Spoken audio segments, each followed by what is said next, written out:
ओम गंग गणपते नमो नमः। श्रीमद् वाल्मीकि रामायण अयोध्या कांड 31वां सर्ग। श्री राम और लक्ष्मण का संवाद। श्री राम की आज्ञा से लक्ष्मण का सहृदय से पूछकर और दिव्य आयुध लाकर वनागमन के लिए तैयार होना। श्री राम को उनसे ब्राह्मणों का धन बांटने का विचार व्यक्त करना। जिस प्रकार श्री राम और सीता में बातचीत हो रही थी, लक्ष्मण वहां पहले से ही आ गए थे। उन दोनों का ऐसा संवाद सुनकर उनका मुखमंडल आंसुओं से भीग गया। भाई के विरह का शोक अब उसके लिए भी असह्य हो उठा। रघुकुल को आनंदित करने वाले लक्ष्मण ने जेठ भ्राता से रामचंद्र जी के दोनों पैर जोर से पकड़ लिए और अत्यंत यशस्वी सीता तथा महान व्रतधारी से रघुनाथ जी से कहा, आज यदि आपने सहस्रों वन पशुओं तथा हाथियों से भरे हुए बन जाने का निश्चय कर ही लिया तो मैं भी आपका अनुसरण करूंगा। धनुष हाथ में लेकर आगे आगे चलूंगा।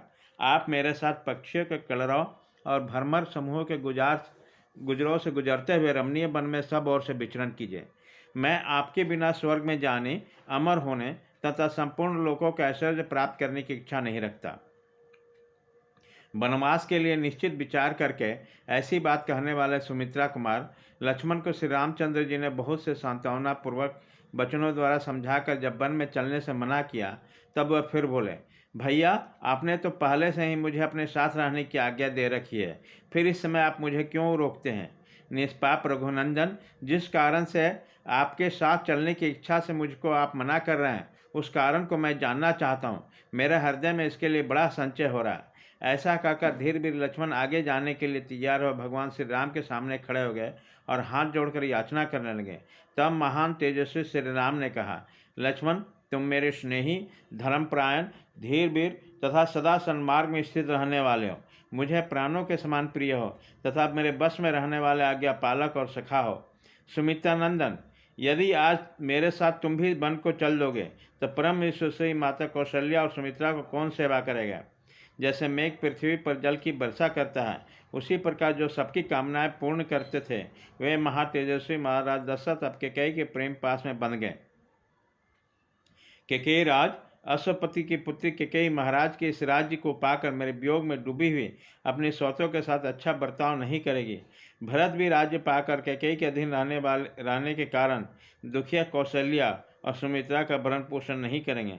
अतः सुमित्रा कुमार, तुम यहीं रहकर अपने प्रयत्न से अपने राजा की कृपा प्राप्त करके माता कौशल्या को पालन करो, मेरे बताए हुए प्रयोजन को सिद्ध करो।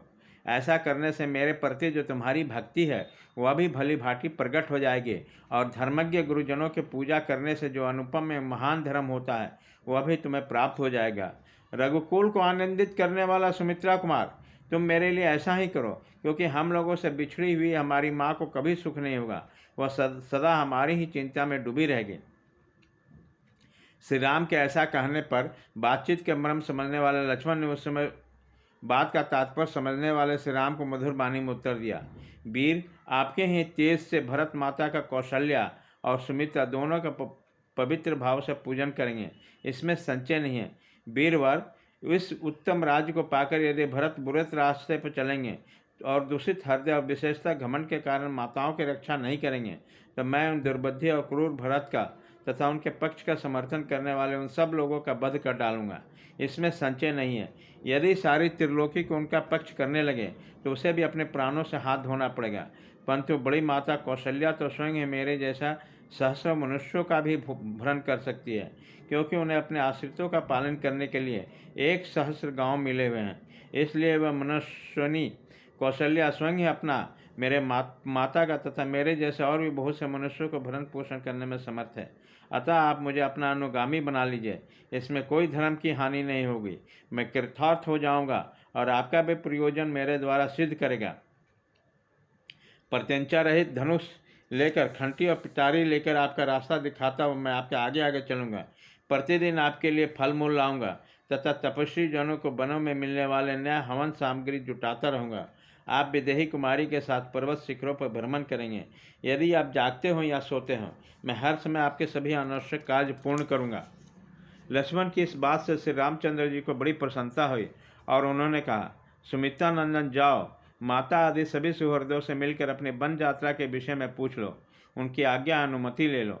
लक्ष्मण, राजा जनक के महान यज्ञ में स्वयं महात्मा वरुण ने देखने में जो दो दिव्य धनुष दिए थे, साथ ही जो दिव्य अभेद कवच, अक्षय बाणों से भरे हुए 2 तरकश तथा सूर्य की भांति निर्मल दीप्ति से दमकते हुए जो 2 स्वर्णाभूषित खड़ग प्रदान किए थे, वो सभी दिव्यास्त्र मिथिला नरेश ने मुझे दहेज में दिए थे।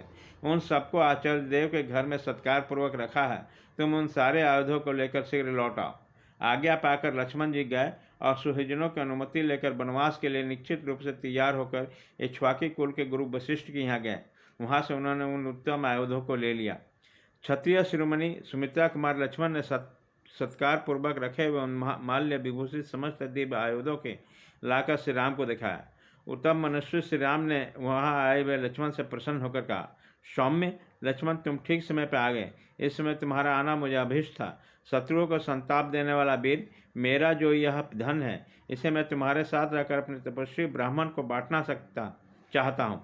गुरुजन के प्रति सुहृद व्यक्ति से जो श्रेष्ठ ब्राह्मण यहाँ मेरे पास रहते हैं, उनको तथा समस्त आश्रित जनों को मुझे यह धन बांटना है। वशिष्ठ जी के पुत्र जो ब्राह्मणों में श्रेष्ठ आर्य सुयज्ञ हैं, उस तुम मुझसे शीघ्र यहाँ बुला ला। मैं उन सबका तथा जो ब्राह्मण शेष रह गए उनका भी सत्कार करके वन में जाऊंगा। इस प्रकार श्री वाल्मीकि निर्मित आस रामायण आदि का अयोध्या कांड में 31वां सर्ग पूरा हुआ।